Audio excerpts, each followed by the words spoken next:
বন্ধু তো সেই হয় বিপদে যে পাশে রয়। মেসি নেইমারের সম্পর্কটা যেন এমনই।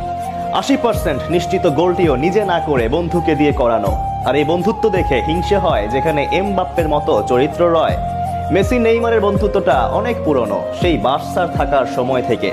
কিন্তু তাদের এই বন্ধুত্বকে মেনে নিতে পারছে না কিলিয়ান এমবাপ্পে। তিনি থাকতে চান পিএসজিতে সবার উপরে। কিন্তু মেসি নেইমারের বন্ধুত্বটা তার কাছে হয়ে দাঁড়িয়েছে পথের কাঁটা। তাই তো তিনি নেইমারকে বিদায় করতে লেগেছিল উঠে পড়ে। এজন্য অনেকের কাছে শুনতে হয়েছে তিরস্কার। প্রতিবেদনের বাকি অংশে থাকছে এই নিয়ে বিস্তারিত আলোচনা। প্রকৃত বন্ধুত্ব নাকি কারো সহ্য হয় না, এমবাপ্পের বেলাতেও ঘটেছে তাই। মেসি নেইমারের বন্ধুত্বটাকে কিছুতেই মেনে নিতে পারছে না কিলিয়ান এমবাপ্পে। একের পর এক ঘটাচ্ছে বিতর্কিত কাণ্ড, যার ফলে পিএসজি সুখের সংসারে ধরেছে ফাটল।